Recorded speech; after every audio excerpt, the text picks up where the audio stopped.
Sunday road trip tayo ngayon mga kasimple. Mula Nagcarlan hanggang Liliw at Mahihay. Kasama ang buong pamilya, dala namin si Pio para sa isang buong araw ng banding, kasama na rin ang walking tour para sa Oswald Adventures. Espesyal din ang araw na ito dahil bibisitahin namin ang isang pamilyang naging malapit sa amin kasama ang kanilang mga alaga. Kaya samahan ninyo kami sa isang weekend vlog na may kwentong bit-bit sa bawat destinasyon.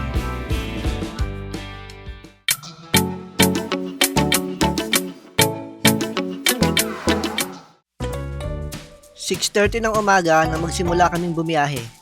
Si Kuya JR ang driver namin at maya-maya pa, may nadagdag kaming kasama sa road trip.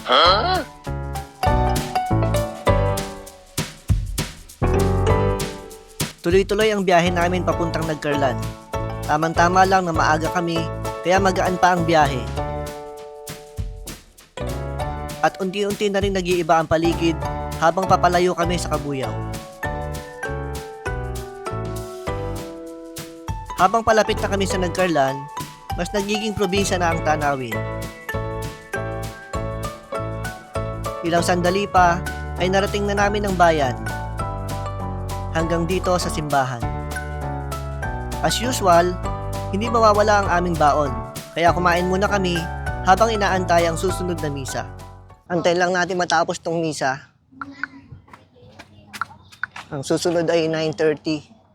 Pero siguro, habang nag-aantay tayo ng kasunod na misa, try natin na mag-walking tour dito sa poblasyon ng Nagcarlan. Sayang kasi yung oras. Jealous yan, Jer. Ganda ng simbahan dito. Makaluma. More moments later. Tapos na tayong mag-walk mga kasimple. Sila mami ay nandyan pa sa loob at nag-a-attend ng misa. Di na kasi tayo umabot. Alanganin kasi nung natapos tayo sa walking tour. Antayin na lang natin sila dito. Medyo basa tayo ng pawis. Siguro kailangan magpalit tayo. Tapos na tayo magbihes at mukhang patapos na rin ang misa. Baka palabas na rin sila mami. A little later. O, ba't apat na kayo dyan? Dati 3 lang ah. 4 na ngayon. 4 na ngayon. Papunta na kami sa aming susunod na destinasyon. Kila Nanay Edith. Bless kay tita. Naamoy yan! Parang tatay niya talaga. Malago balahibo.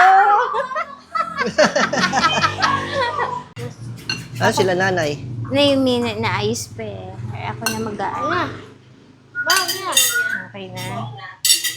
Kayo, hoy, kumuha kayo dito ng inyo ah. Kakain na kayo. Sa mesa na. Ako na yan. Sa mesa na. Hindi na, okay lang po. Kami sinanda ni nanay. Oy, abot na lang. Opo, sige nanay po. Kayo, Ate Yuli. Ako, favorite ko to eh. Ito gusto ko.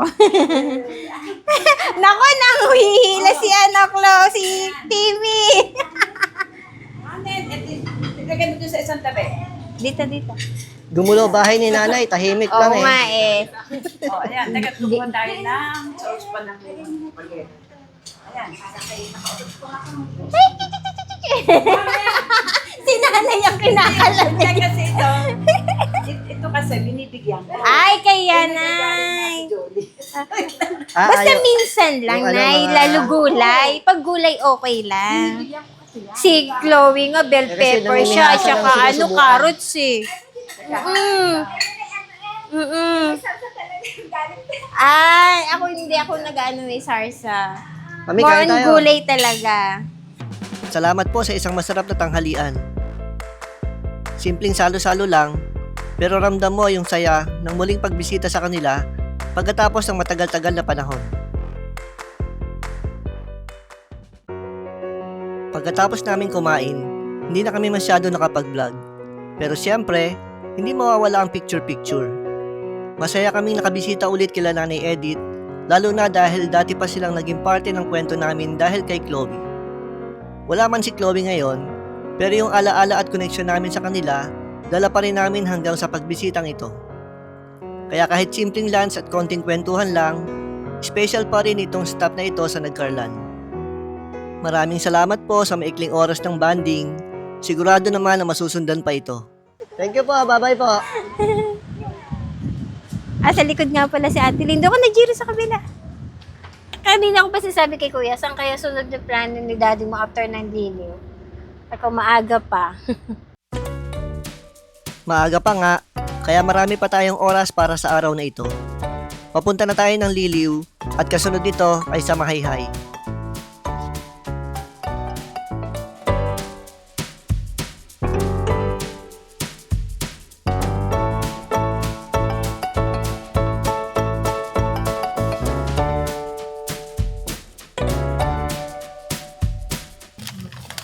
Oh, saan ang mami mo? Andun pa po. Saan? Nabili pong sapatos. Sapatos? Opo. Tapos na tayo mag-walk. Puntahan lang natin si mami. Sapatos ba binibili? O nakabili na? Sapatos po. Ay, nakabili na po ata. 3:14 p.m.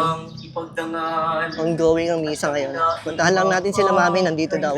Bibili ka In-adjust daw po ng ako sapatos. na nag-adjust. Bibili ka daw sapatos, sabi nito. Sapatos, sandals. Sandals. Ano yan? Sila, bumili na. Suot na nila, oh. Sonon. Wala.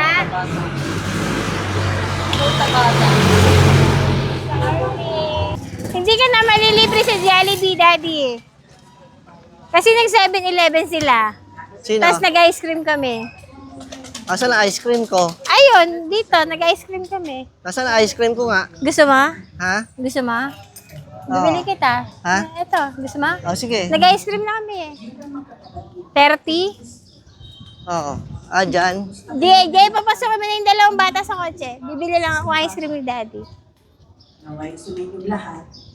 Ang pagpapala ng Kuya, isang uling ice cream na 30. ang pag-ibig ng Diyos at ang pagkapag-isa ng Espiritu. Nagbablog kami, kuya. Anong flavor yung binili mo? Ano to? Ubi cheese yan. Ubi cheese? Oo, lahat kami kanina nag-ice cream.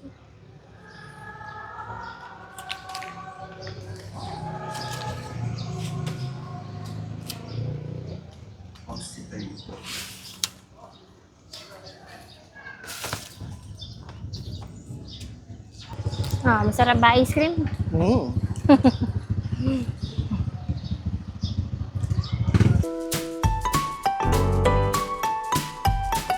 Pagkatapos ng Liliw, diretso naman kami papuntang Mahayhay. Maiksi lang ang biyahe, pero maganda pa rin ang daan dahil ramdam na ramdam ang probinsya vibe ng Laguna. Ilang sandali pa, narating na namin ang Mahayhay town proper hanggang dito sa harapan ng simbahan.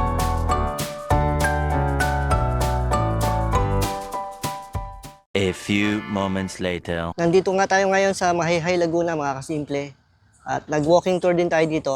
Tatapos lang natin. Medyo hinihingal pa tayo. Tatapos lang nating mag-walk. Puntahan natin sila mami. Nandito lang sa may plaza din. Ito yung simbahan dito sa Mahayhay, mga kasimple. Nandito lang sila mami. Medyo hinihingal pa tayo. Tatapos lang nating mag-walk. Ayan sila Jiro. Ayun si mami. Okay na. Sige na. Ay, si Daddy mo, hindi makakapasok. Atras ka pa. Yan.